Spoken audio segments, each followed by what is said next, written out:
Judges are 3 in number, so that there will always be a decision. It will either be unanimous, or there will be a majority for one view. The accusation is that God has broken his covenant with the Jewish people. Who led us out of Egypt? Now we'll hear some sense. God led us out of Egypt. Another question. Why were we in Egypt to start with? Well, there was a famine, and so we took shelter. Who sent the famine? Well, the famine, we don't know much about. God took the famine. So God sent us to Egypt, and God took us out of Egypt. Exactly, sir.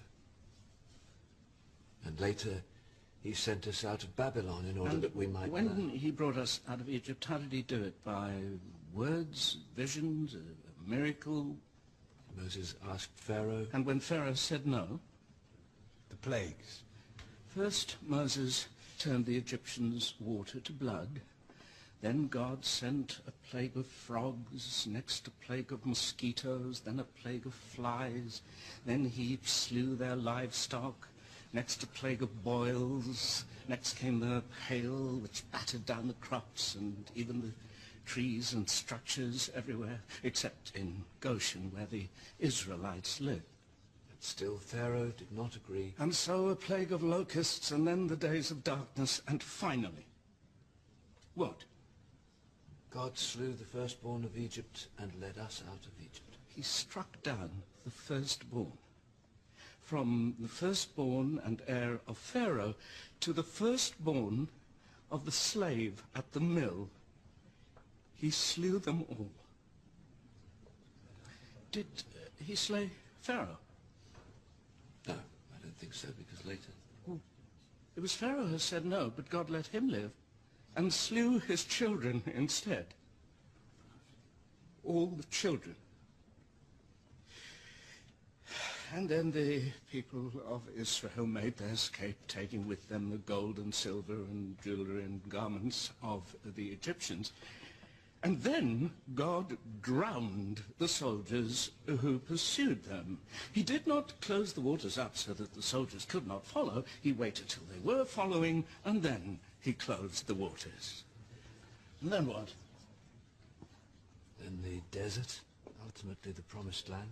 Now, the promised land it's empty, a new place, uncultivated. No, there were. As is written, when the Lord thy God shall bring you into the land, you shall cast out many nations before you. Nations much greater and mightier than you are.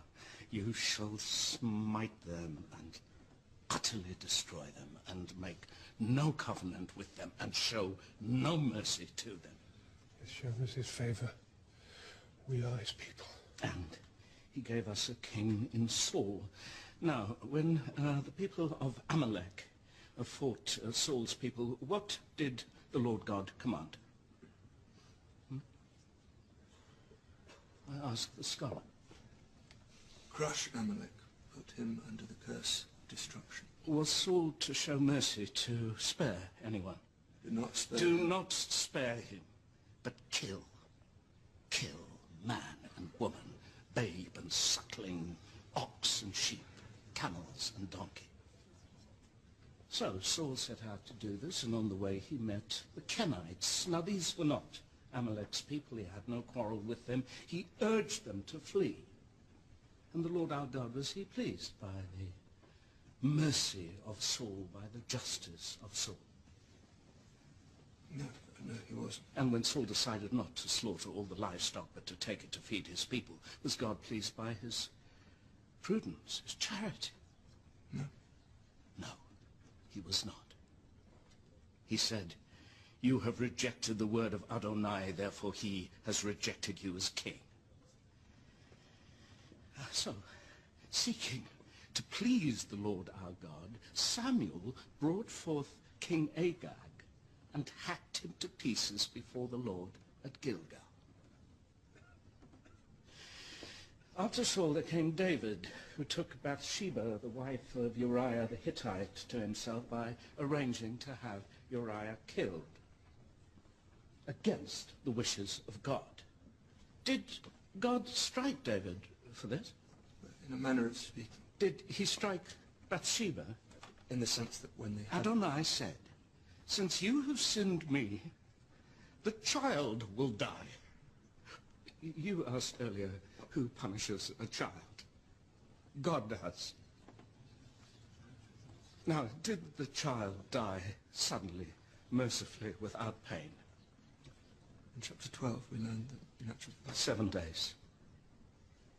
7 days that child spent dying in pain, while David wrapped himself in sack and ashes and fasted and sought to show his sorrow to God.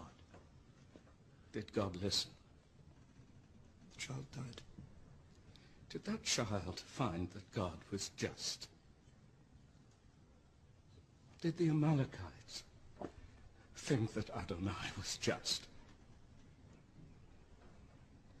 Did the mothers of Egypt, the mothers, did they think that Adonai was just?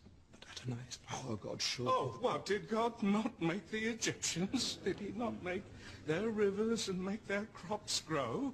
If not him, then who? What, some other God? And what did he make them for? To punish them? To starve, to frighten, to slaughter them?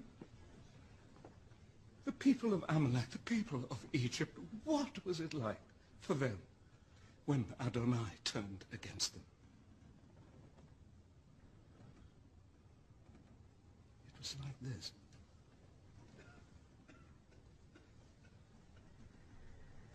Today there was a selection, yes? When David defeated the Moabites, what did he do?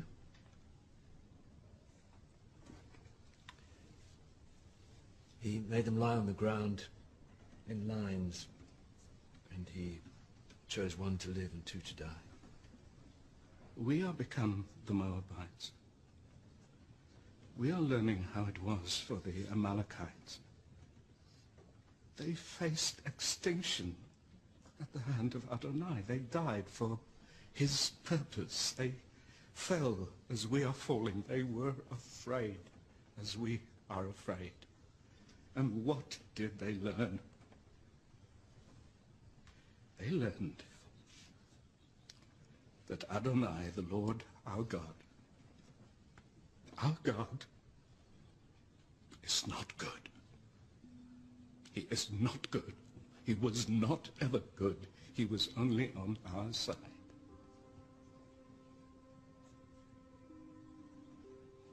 God is not good. Oh, at the beginning when he repented that he had made human beings and flooded the earth.